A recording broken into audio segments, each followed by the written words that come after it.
The city of Maseru is undeniably inspiring, filled with individuals who take great pride in their creativity. I had the privilege of conversing with a couple of Maseru's creatives to gain insight on their different journeys. Meet our first guest. Hi, my name is Nixon Tabani. Real name is Lebohang Naledi Nicholas Karabo Tabani. I'm from Maseru, Lesotho, and I am a son, a student, an artist, and just a boy, I guess. Why did you choose music? Like, there's so many other options to choose from in the entertainment industry. I like to say that I didn't pick music picked me, because I've always liked it, I guess. Like, I was a dancer before, and which genre? I guess hip-hop, yeah, you could say so. So I think call it getting tired of performing to other people's songs. I got intrigued to go, let me see if I can, actually make my own track. But at that time I'd already been interested in writing some stuff here and there, which was, I guess, started by this talent show we had a while ago at Maseru Prep. It was hosted in the Machabeng Theatre. So yeah, it was a talent show and we were required to do whatever, and I decided, let me just write a rap or something, and I enjoyed it.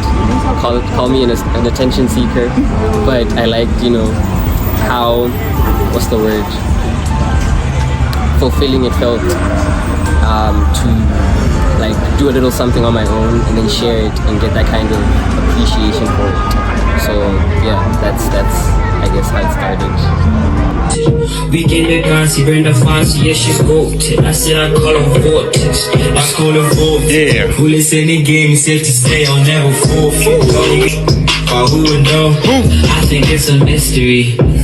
Daphne hit me up, told me. The entertainment industry is very broad, but that's about talented. What would you say makes you stand out as Nixon Tabani? What would you say makes you authentic? Okay, first of all, I appreciate that you're calling me talented there.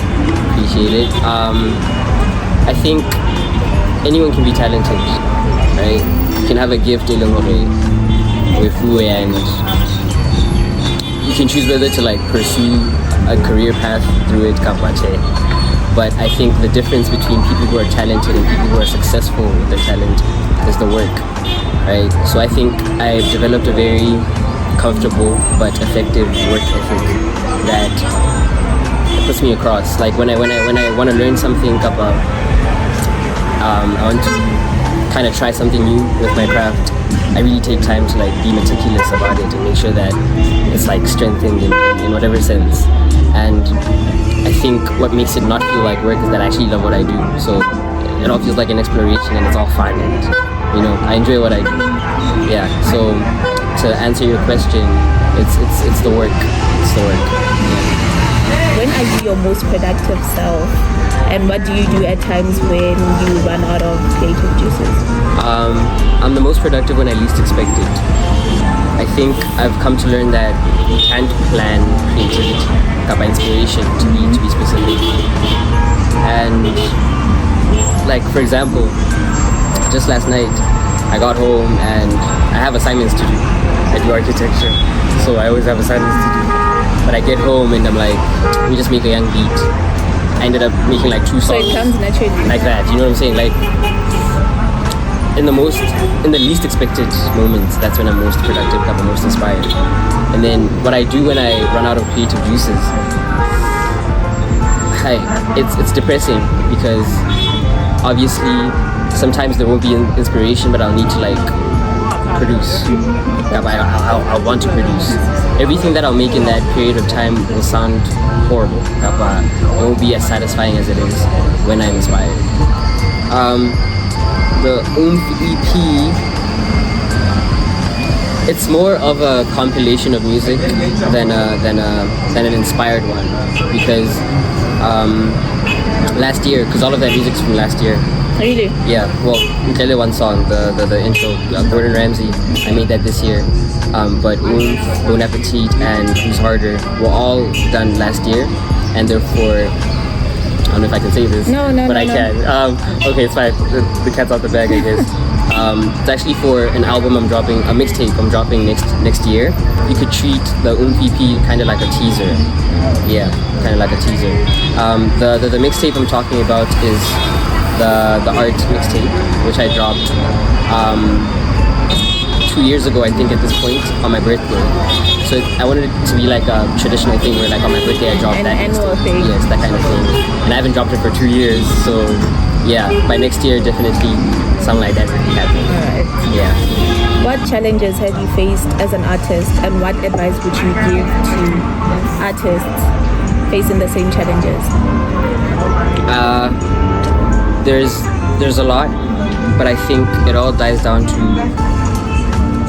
like, keeping your head above the noise, both positive and negative, because as a public figure, if you look too much into what people are saying and how people are reacting to what you're doing, if you're listening too much into, like, the positives, it can give you a big hit.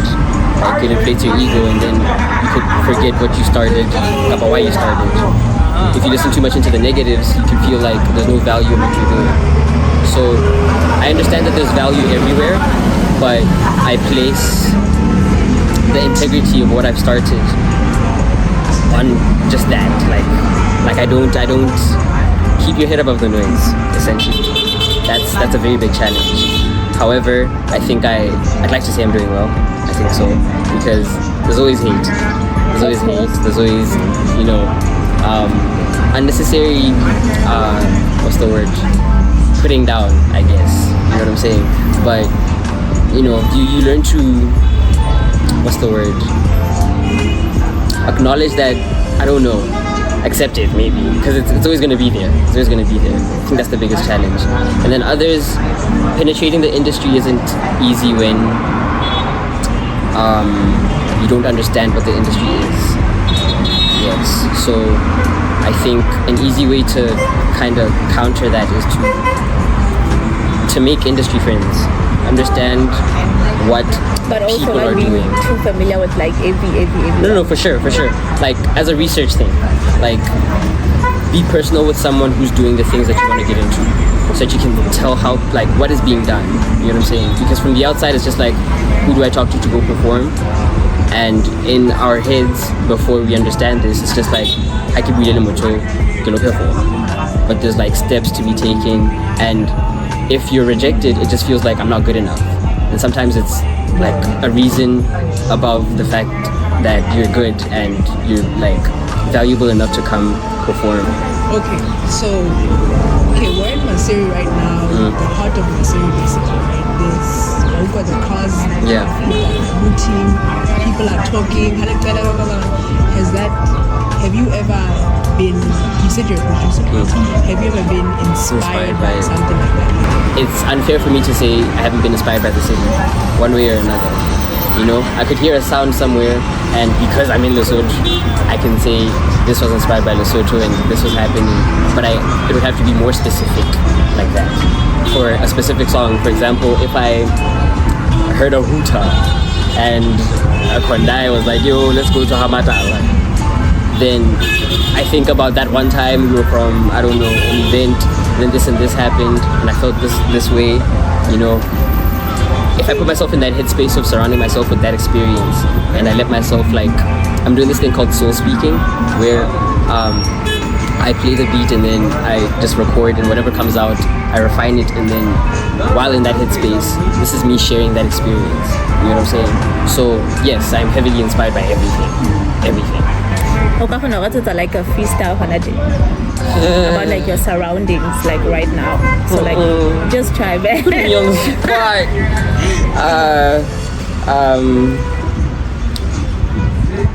Go for a beat. No. Hi, Hankabata. No. Next time. Yeah, it's all good. Alright, no problem. Yo, this has been Nixon Tavani. This has been a great conversation. Please do hit me up for performances, production, features, and all that, and expect more music. Shout out, keep dropping more music, you artists, with that newness. New word, but with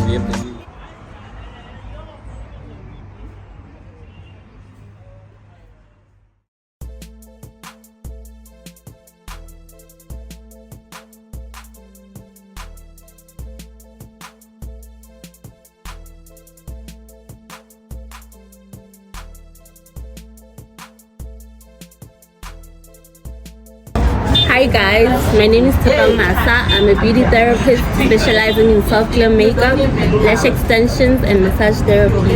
I'm based in Maceo. What would you say sparked your interest and passion for makeup? And when did you decide to make a career out of it?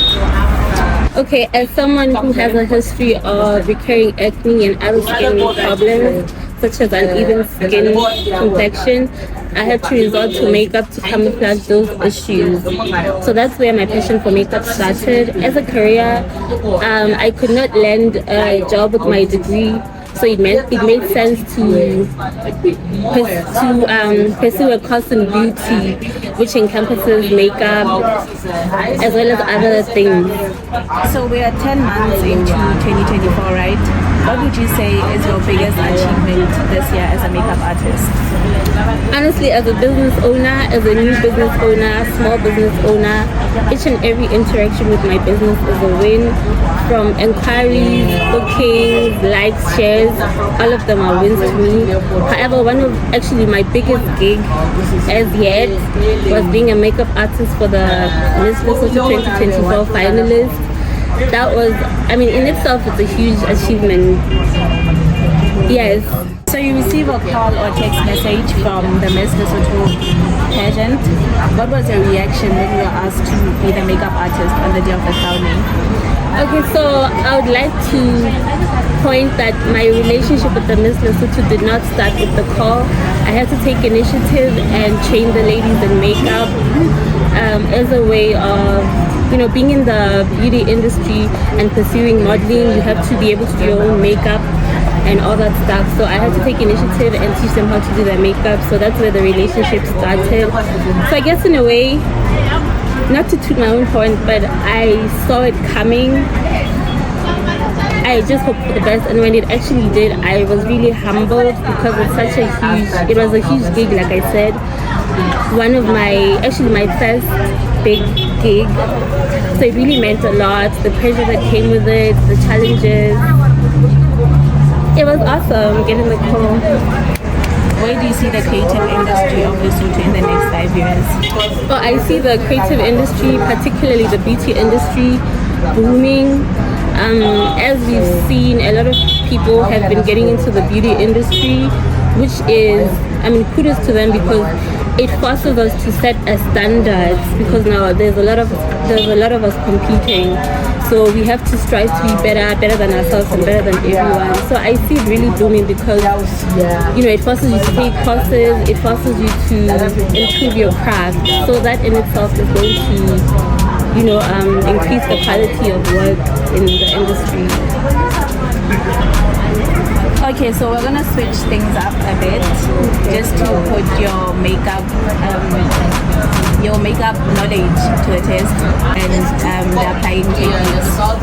So the first question is, what is contouring used for in makeup? A, highlight. B, concealing. C, defining facial features. Or D, to add color. Okay, so let me educate you. Contour is actually part of contour is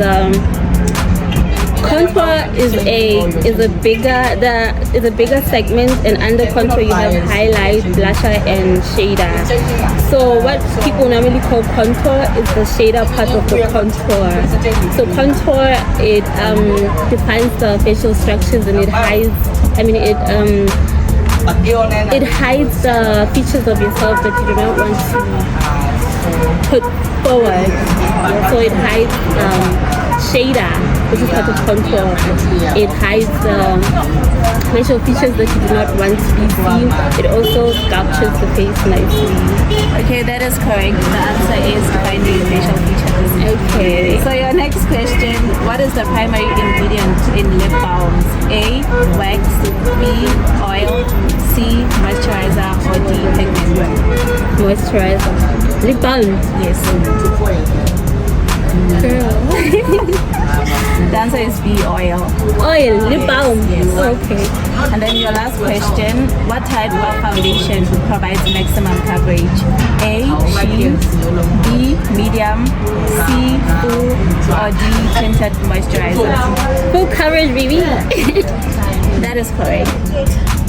Like any other career, what challenges do you continue to face as a makeup artist, and how do you stay motivated to keep going? Okay, my challenges are more so as a small business owner. Being motivated on its own is a huge challenge. You know, doing everything solo, to social media, to just everything. That on its own is a challenge because you don't have anybody pushing you. You don't have anybody for support in the business. So I'll say that on its own, being a solo business owner is challenging.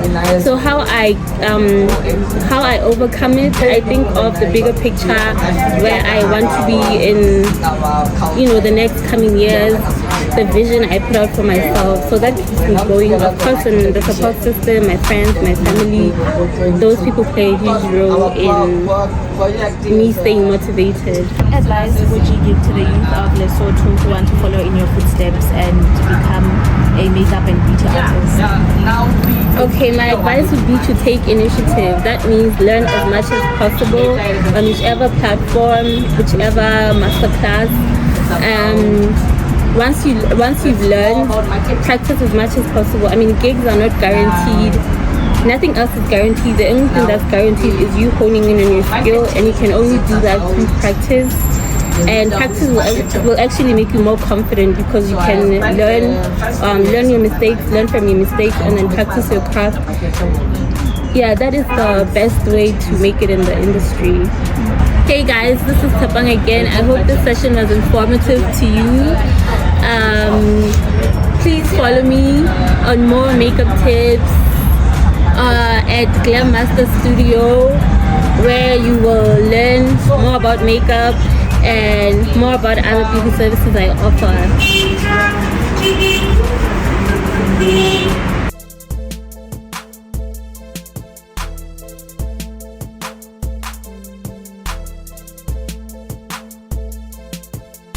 What up, you guys? Cheesy here. Yo, this is Edgar the Boy, and we are the Hermit. And we are a hip-hop dance duo. We incorporate different styles like Amapiano, Afrobeat, and hip-hop. Either the breaking, animation, name them all. So, first question. I know Hangaba, but one question about what I learn now when people come together to form partnership, So how did you guys meet, and what made you decide to form a dance duo? Well, it comes from a while back, in 2020 during lockdown, where we started it started about a week between me and Producer because we were dancers at the time. So everybody called in to come see the big battle, the big giants battle. It was like that back in the days. So we started up. Actually, we came from a long way since primary. I never knew who he was. I just heard that this is Treasy the Hill. He's a dancer, hip hop dancer, and I was just thinking, okay, Kemamoto, hi. So that's when we met and born out. Okay, this is my dog from high school. I mean, from primary school. Yeah, primary school. Meant to say, yeah. So who initiated it? The crew. Yes. It came about through this crew, Silver Stars, a crew called Silver Stars. We were a lot in the group during lockdowns, and all our fun and passion just involved in dance at the moment. Dance sessions, doing choreographies together. There was a whole activity for us. Yeah. So you guys have performed at 4 events so far. What is your most memorable performance as a duo? The Mantelson Convention Center performance.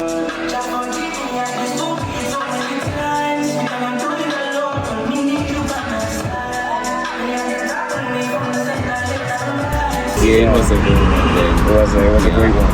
Because we put our effort into it and it came out exactly how we planned it. It was a whole manifestation for us as the Hermit.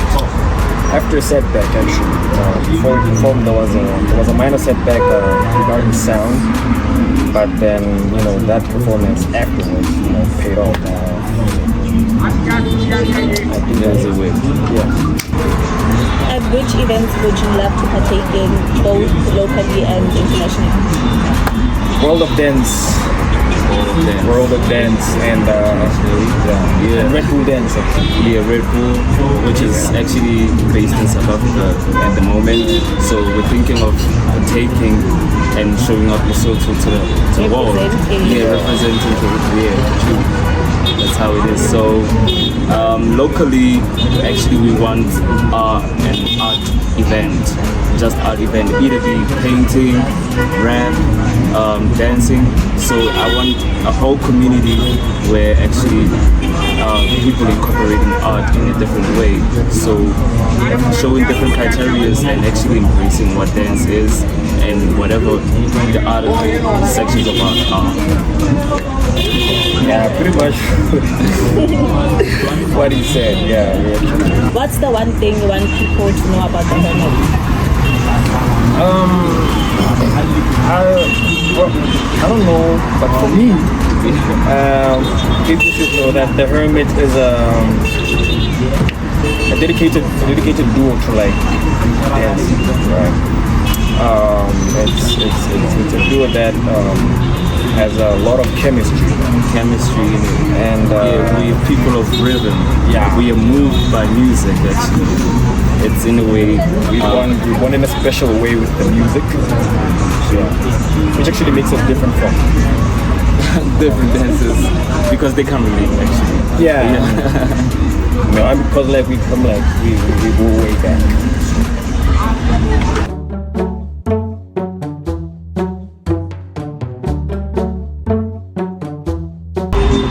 So how did the name The Hermit come about? How did the name come about? Okay. It came about in a way an esoteric, we're very deep in esoteric learning, different kinds of spirituality.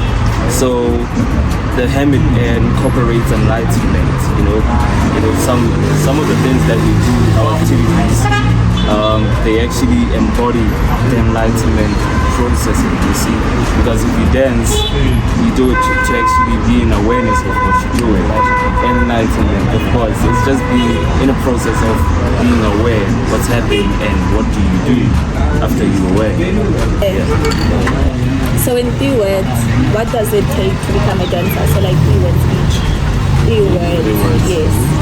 What does it take to be a dancer? Your responses can be similar. You know, it's in a sense that words. No, 3 words. 3 words. The consistency,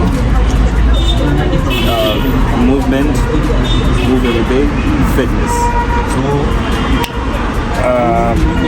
For me, it's also consistency, endurance, and drive.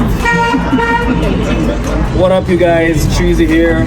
Yo, this is Edgar the Boy, and we are the Hermit.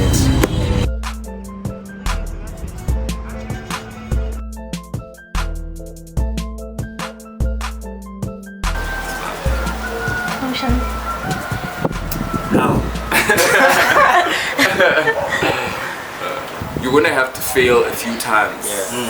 You're gonna have to fail a few times to get it right. So it happened that I posted a picture on Twitter and then it trended on SA Twitter. This one has to be being able to showcase designers' clothes on the ramp, especially international designers. It's literally all about Ride Different. We are there to motivate and help other people be confident in their own skin. Yeah.